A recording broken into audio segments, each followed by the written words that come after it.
fois, ça peut être un peu glissant, hein, c'est quelque chose qu'il faut faire attention.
Aujourd'hui, il y a 600 barriques là, qui sont pas utilisées, mais il y a 600 barriques dans ce chai.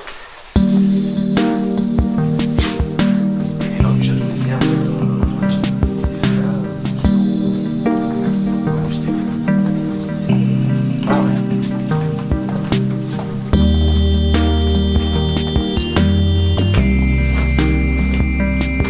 barriques comme ça qu'on va retrouver à Saint-Denis à Saint-Florent.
Vous voyez là, à travers la clairière qui est derrière, ici, là, à chaque fois, là, où on se retrouve derrière des pièces, il y avait une porte, là. Et on rentrait ici, là. Et ici, c'était là où les hommes vivaient. Ah oui. Il y avait les lits qui étaient mis comme ça, 3 lits étaient mis comme ça. On a démonté, et ils dormaient là. Voilà. C'était le Moyen-Âge, hein. Parce qu'il faut penser que juste avant la Révolution française, il y avait 700 personnes qui travaillaient pour le château. Hein. 700. 700. Ben, c'était tout à la main. Hein. Ouais. C'était, et tous les coteaux étaient... les gens vivaient. Aussitôt qu'il y avait quelqu'un qui se mariait, un gars et une fille qui se mariaient, ils creusaient un trou. Ouais. Du moment qu'il y avait de l'eau, c'était bon, hein. Voilà. Donc c'était comme ça, le Moyen-Âge. Ah. Les hivers étaient beaucoup plus froids. Et donc, les vieux gardaient toutes ces pierres rouges qui étaient là, ils les gardaient, et au printemps et tout, ils les mettaient au pied des vignes. Donc, le peu de soleil qui tapait dessus chauffait la pierre, et la nuit rendait sa chaleur. Voilà, c'est le... Mais c'est pareil. Maintenant, c'est fini, ça, bien sûr, mais quoique. Hein, et ça, pour ça, parce que j'avais été étonné de voir tous ces pieds de vigne, là, avec ces pierres rouges, et c'est un vieux vigneron qui m'a expliqué, voilà. Voilà, c'était comment ça marchait. Voilà. Et en fait, dans ces grandes cuves, et alors ce qui est intéressant, c'est que chaque tableau a été fait spécifiquement pour le château des Ternes, et on a 2 tableaux par saison. C'est les premières chais que j'ai vues avec ces marbres. Oui.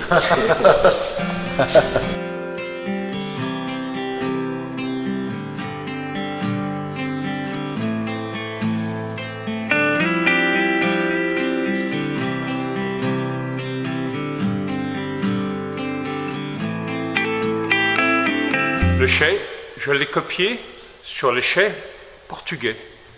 Je l'ai vu beaucoup à Porto, j'en ai vu à l'île de Madère.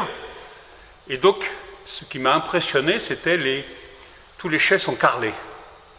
Donc, j'ai fait un chai, il est tout neuf, le chai, il est depuis 99. On a carrelé le chai, et là-bas, où j'ai vu, surtout à Madère, au-dessus, je vais peut-être mal le dire en portugais, mais les azuleros, vous savez, les... Azulejos. Oui, c'était magnifique. Alors, j'ai demandé le prix, mais c'était un peu cher.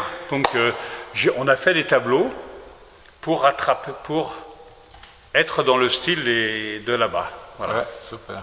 Donc, on a fait, comme il est octogonal, on a fait 8 tableaux, 2 par saison. Donc, là, on commence par le début du printemps. Voilà. Alors, vous avez toujours la rivière, c'est la Loire, plus ou moins stylisée, et toujours le château. Ensuite, vous avez le printemps.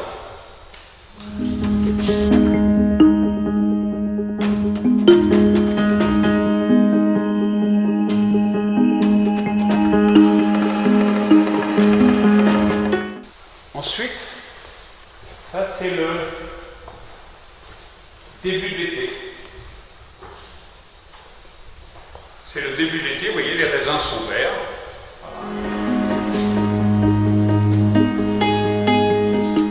Ensuite, là, c'est la fin de l'été. Les raisins sont rouges. Voilà, ils sont mûrs. Oui.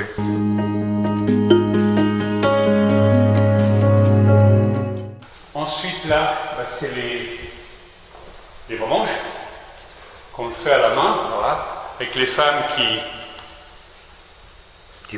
foulent le raisin. Okay.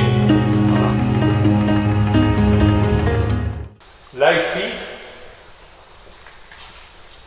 c'est le seul dieu en qui je crois, Bacchus. Bacchus, oui. En plus, il est bien entouré, tout va bien.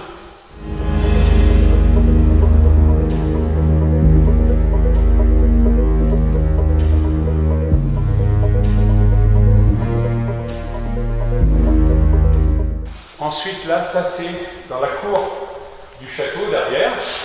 C'est le général hiver qui arrive. C'est l'hiver, le général hiver arrive.